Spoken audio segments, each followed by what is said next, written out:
Because we're talking about stencils, I think it'd be interesting to look at a movement in art that is really kind of um, changing the way that artists approach their work. Not just how they make the work, but also where the work is made for. Street art, as you probably guessed, is art that is found on the street. These are four examples that I think represent different areas of street art that I'd like to talk about briefly before we watch a little clip that kind of goes into a little bit of the history of street art and talks a little bit about some of the major players right now in the street art movement. So first off, on the top left is a mural of some large figures. You can see that they take up almost the entire height of the buildings, the back of this building, and you can guess by maybe the size and the scale that this was probably done using rollers, so paint applied to the surface of the wall using rollers, just like you would if you were painting your room at home. But then also we see these large eyes that fill in the inside of maybe a mask that's being worn by the figures, and that could either be like a billboard, like a very large image that's been printed, cut out, and then placed on the wall, or maybe possibly spray paint.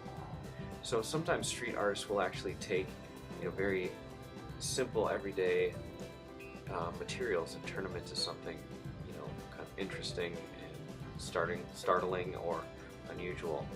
And what is he throwing up? Is that the west side? All right.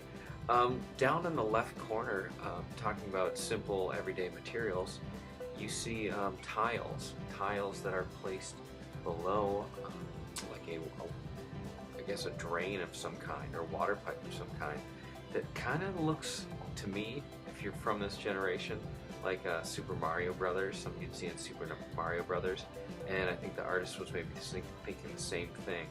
So you see a pixelated or an artwork that's made out of bits, pixels that represent water pouring out of the pipe, and that's done in tiles. So just something that you would use to finish a backsplash in a kitchen or tile your floor in your bathroom.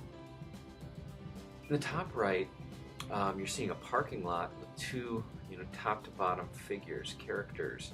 It's another thing that you see in street art is the use of this material, spray paint. It's probably one that you associate most often with things applied to walls, i.e.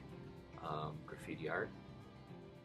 So in this one, you're seeing an image by the artist Twist, otherwise known as Barry McGee, doing some very large figures that just kind of fill up that entire space. And pretty everyday material too. Spray paint is something that's often not thought of as a fine art material, but more of something that you use to, get rid of the scratches on your bike, or cover some old piece of furniture with. So here it's being used in a way that's very artful. If we look down in the bottom right, we see a piece that actually says graffiti. Now I should clarify that when we talk about graffiti, we probably all kind of get in our head that idea of letters drawn out on a wall using spray paint as the medium. Graffiti artists often don't refer to themselves as graffiti artists. It's actually known often as aerosol art by people who make it, and sometimes it's even called writing, because people feel that they are writers and they are not graffiti artists, because if you think about it, the word graffiti itself means to scratch into the surface, and this doesn't look like it's been scratched in the surface. So street art, one thing that I'm leaving out, one way that you're going to encounter street art often right today is by the use of stencils. And we're going to take a look at a clip that talks about street art, that also talks about one of the artists that we're going to kind of focus on during this lesson.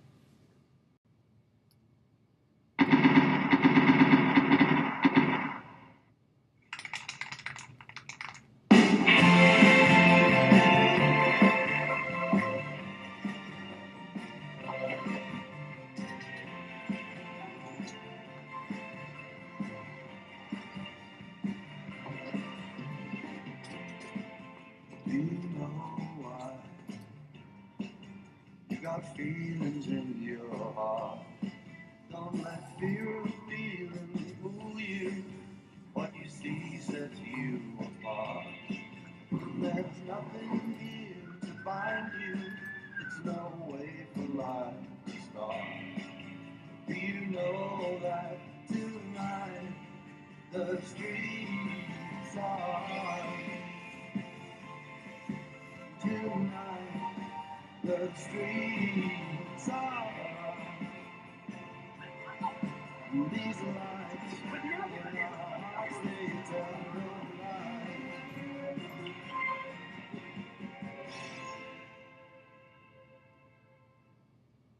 The film is the story of what happened when this guy tried to make a documentary about me, but he was actually a lot more interesting than I am. So now the film is kind of about him.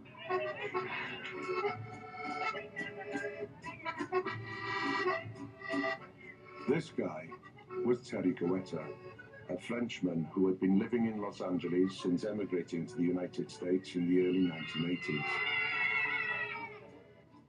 But there was one very unusual thing about Terry. He never went anywhere without a video camera. He was like more than any drugs to anybody. He was obsession. Can I take one picture and I go? One and I go. No. Yeah, yeah. Go ahead. Yeah.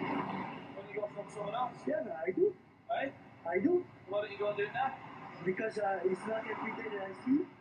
Terry seemed happy enough pointing his camera at anything that moved. Until in 1999, on a family holiday to France, a chance discovery sent Terry's life in a dramatic new direction.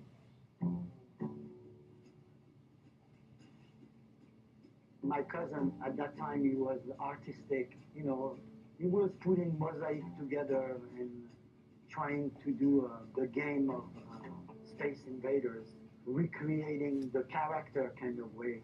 So I filmed him. Terry's cousin was Space Invader, a major player in an explosive new movement that would become known as street art. This hybrid form of graffiti was driven by a new generation using stickers, stencils, posters and sculptures to make their mark by any means necessary. Street art was poised to become the biggest countercultural movement since punk. And Terry had landed right in the middle of it. I wanted to make a movie about street art, so I wanted to get as much people as possible. Terry's documentary was shaping up to be the authentic inside story of the birth of a movement, starring the biggest figures in the street art world, with one exception. I hear about this Banksy, who's Banksy this. And I said, I really like that guy, you know. And it's like, I want to interview this guy.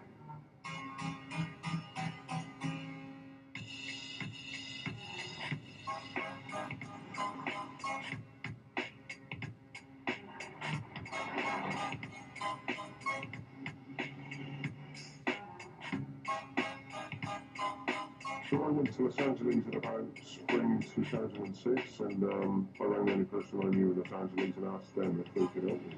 And they said, well, there's this French guy who's the cousin of Space Invader, and he knows where all the best walls are in LA. He can help you out. Circumstances had conspired to bring Terry face to face with the notoriously secretive artist. It was magic that this person let me film. I felt like I had the piece that will finish the puzzle.